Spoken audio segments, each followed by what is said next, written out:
जय श्री कृष्ण। आप ज्योतिष एकाग्र चैनल देख रहे हैं और आपका इस चैनल में हार्दिक स्वागत, हार्दिक अभिनंदन। मित्रों, आज का विषय जो है वो चतुर्थ भाव के स्वामी का 12 भाव में बैठना और उनका क्या फल हो सकता है, इसके बारे में संक्षिप्त जानकारी दे रहा हूँ। चतुर्थ भाव वैसे आपके घर की सुख शांति का माना जाता है, मकान से संबंधित, प्रॉपर्टी से संबंधित माना जाता है। यह चतुर्थ भाव आपके घर की चार दीवारी कही जाती है, जहाँ पर आदमी सुख शांति से रह सके। अब ऐसे में चतुर्थ भाव का स्वामी यदि जन्म पत्रिका के प्रथम स्थान पर जाकर बैठ जाए तो ऐसा व्यक्ति अत्यंत भावुक होता है। वो इतना भावुक होता है कि बात बात में कुछ भी कर बैठने को तत्पर होता है। जैसे कि चतुर्थ भाव का स्वामी प्रथम स्थान पर बैठेगा तो भावुकता होने के कारण वो अपने मातृभूमि के लिए कुछ भी करने को हमेशा तत्पर हो सकता है।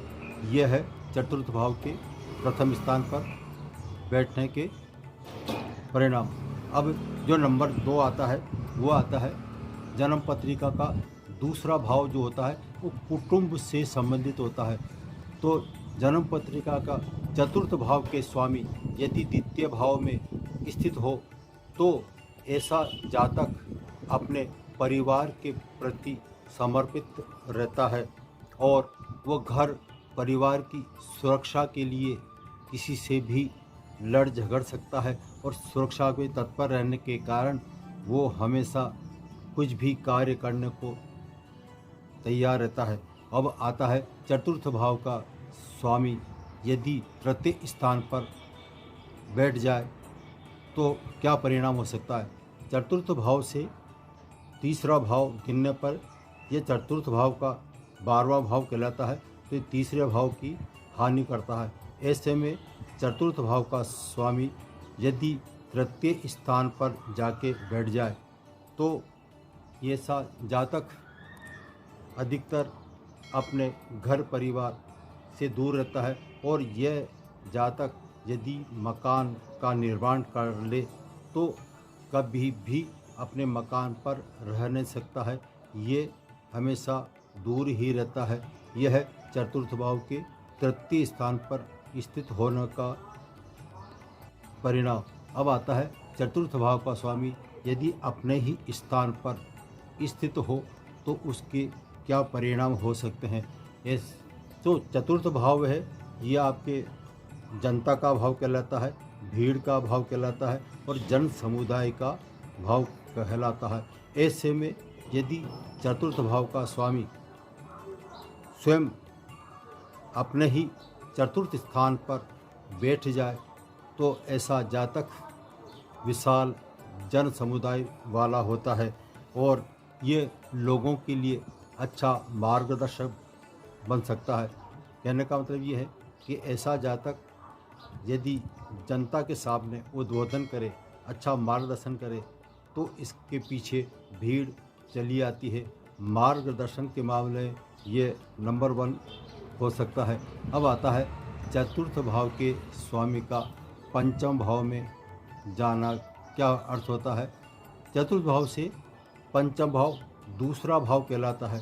तो कुंडली का दूसरा भाव धन संबंधी, परिवार संबंधी आता है। ऐसे में यदि चतुर्थ भाव का स्वामी पंचम में जाएगा तो वो समाज के लिए और विशाल जन समुदाय के लिए तो करता ही है।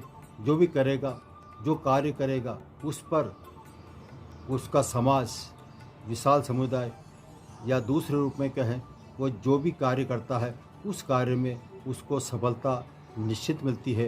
वो उसकी बुद्धि के द्वारा जन समुदाय को अच्छी प्रेरणा दे सकता है और जो कार्य करता है वो जन समुदाय के लिए करता है, समाज के लिए करता है। समाज के कार्यों में ऐसा व्यक्ति बढ़ चढ़कर कार्य करता है। यदि वो कम कार्य करे तब भी उसको समाज की तरफ से बहुत प्रोत्साहन मिलता है। उसको समाज में यश, मान, कीर्ति, उच्च मान सम्मान निश्चित मिलता है। अब आता है चतुर्थ भाव का स्वामी यदि छठे स्थान में चले जाए तो क्या परिणाम दे सकता है। छठा भाव वैसे कुंडली का रोग, ऋण, रिपु कहलाता है। ऐसे में चतुर्थ भाव का स्वामी यदि छठे स्थान पर चले जाएगा तो ऐसा जातक किसी से झगड़ा मोल ले ले तो उसको नुकसान हो सकता है। वो अपनी प्रॉपर्टी से संबंधित विवाद में फंस सकता है। चतुर्थ भाव का स्वामी यदि छठे में चले जाए तो उसका अधिकतर समय परिवार के लिए ही विवादों से ग्रसित रहता है। ऐसा जातक परिवार के लिए भावेश यानी अपनी भावना को खोते हुए आगे पीछे का विचार नहीं करते हुए ऐसा जातक परिवार के खातिर मर मिटने को तैयार हो जाता है। तो ऐसा चतुर्थ भाव का स्वामी यदि छठे में चले जाए तो ऐसा जातक इसकी महादशा अंतरदशा में कभी कभी कोर्ट कचहरी के चक्कर तक लगा सकती है। यह है चतुर्थ भाव का छठे भाव में जाने का परिणाम। अब चतुर्थ भाव का स्वामी यदि 7वें स्थान पर चले जाए तो ऐसा जातक यदि व्यवसाय बिजनेस करता है तो ये पार्टनरशिप कार्य करेगा तो इसको पार्टनरशिप कार्य करने में इसको सफलता ही मिलेगी। ऐसे जातक को यदि साझा का व्यापार करे तो इसको कभी नुकसान नहीं होता है, इसको फ़ायदा ही होता है। तो ऐसा जातक पार्टनरशिप में जितना बढ़िया धंधा कर सकता है इसके अलावा सेल्फ में नहीं कर सकता है। तो यह है सप्तम भाव में परिणाम। अब आता है चतुर्थ भाव के स्वामी का अष्टम भाव में जाने का क्या परिणाम हो सकता है। अष्टम भाव में यदि चतुर्थ भाव का स्वामी जाता है तो ये समाज को, परिवार को सुधारने की कोशिश करता है। स्वयं तो सुधरता ही है, स्वयं का आचरण अच्छा रहता है और वो परिवार से, समाज से और जिस समुदाय में रहता है सबसे ये आशा करता है कि हम सुधरेंगे तो युग सुधरेगा, तो हम सुधरेंगे युग सुधरेगा की भावना इसमें कूट कूट कर भरी होती है। अब आता है चतुर्थ भाव का स्वामी यदि 9th हाउस में चले जाए तो उसका परिणाम क्या हो सकता है। चतुर्थ भाव का स्वामी यदि 9th हाउस में जाएगा तो 9th हाउस धर्म का भाव कहलाता है, भाग्य का भाव कहलाता है और आपके पितरों का स्थान कहलाता है। ऐसे में ऐसा जातक यदि चतुर्थ भाव का स्वामी 9वें स्थान पर जाके बैठेगा और उस पर किसी अशुभ ग्रहों की दृष्टि नहीं पड़ती है तो ऐसा जातक धार्मिक प्रवृत्ति का होता है। ये धार्मिक कार्यों में बढ़ चढ़ कर भाग लेता है। अधिकतर ये धर्म पर ही खर्च करता है, धर्म में ज़्यादा से ज़्यादा अपना समय गुजारता है। धार्मिक भावनाओं से इतना ओतप्रोत होता है कि उसका कहना ही क्या। अब आता है चतुर्थ भाव के स्वामी का 10वें स्थान पर जाने का मतलब क्या होता है।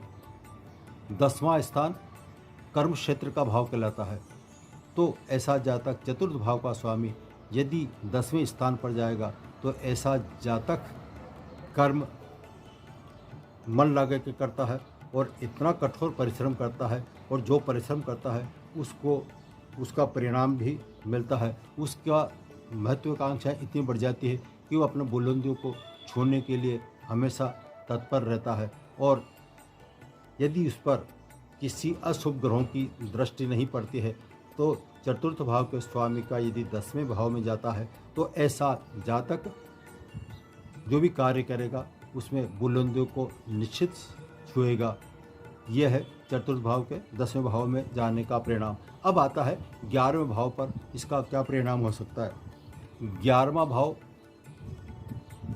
आपकी महत्वाकांक्षा को कहलाता है, मनोकामनाओं को कहलाता है, यार दोस्तों का कहलाता है और ये जो भाव है आपके इच्छित अभिलाषा को दर्शाता है। इस समय चतुर्थ भाव का स्वामी यदि 11वें भाव में स्थित होगा तो ये ऐसा जातक ये अपने प्लानिंग के हिसाब से कार्य करे, योजना बनाकर जो कार्य करेगा तो उसकी योजनाएं 100% सफल होती है। यह ऐसा जातक हमेशा योजना बनाकर ही कार्य करता है, और यदि उस पर किसी की अशुभ ग्रहों की दृष्टि पड़ जाए तो वो जो भी प्लान करेगा, जो भी योजना बनाएगा, वो उसमें असफल हो जाता है। अब आता है लास्ट में चतुर्थ भाव का स्वामी यदि 12वें भाव में चले जाए तो इसका क्या परिणाम हो सकता है। चतुर्थ भाव अपने निवास स्थान से दूरी को दर्शाता है। चतुर्थ भाव से 12वां भाव जो कहलाता है दूरी को दर्शाता है, और यहाँ तक कि विदेश को भी दर्शाता है। तो चतुर्थ भाव के स्वामी यदि 12वें स्थान पर जाएगा तो ऐसा जातक अपनी जन्मभूमि से अधिकतर दूर ही रहता है। यदि वो जन्मभूमि पर कार्य करेगा तो वो कभी सफल नहीं हो सकता है। और यदि यही जातक यदि अपने कर्म क्षेत्र से, अपनी जन्मभूमि से काफ़ी दूर चले जाए, जितना ज़्यादा दूर जाएगा उतना ही ज़्यादा वो सफल हो सकता है। तो ऐसा जातक यदि विदेश में जाकर अपना व्यवसाय करे, बिजनेस करे, तो उसको 100% नहीं 1000% सफलता मिल सकती है विदेश में। और यदि वो अपने मोह के कारण, पारिवारिक समस्याओं के कारण यदि विदेश नहीं जा सकता है और दूरी पर नहीं जा सकता है, तो ऐसे जातक को ये सलाह दी जाती है कि जो अपना कार्य क्षेत्र में बैठता है, जिसका जो ऑफिस है, उस स्थान पर विदेश के चित्र लगा दें तो वो काम वही करेगा। तो 12वें भाव में जाने का मतलब ये है कि अधिकतर दूरी पर सफल होना। ये थे चतुर्थ भाव के स्वामियों के 12 भावों में क्या परिणाम हो सकते हैं। अगले वीडियो के लिए मैं नए नए टॉपिक लेकर आऊँगा। इसके लिए आज सिर्फ इतना ही। फिर मिलेंगे नई चर्चा के साथ, नए विषय के साथ। जय श्री कृष्ण।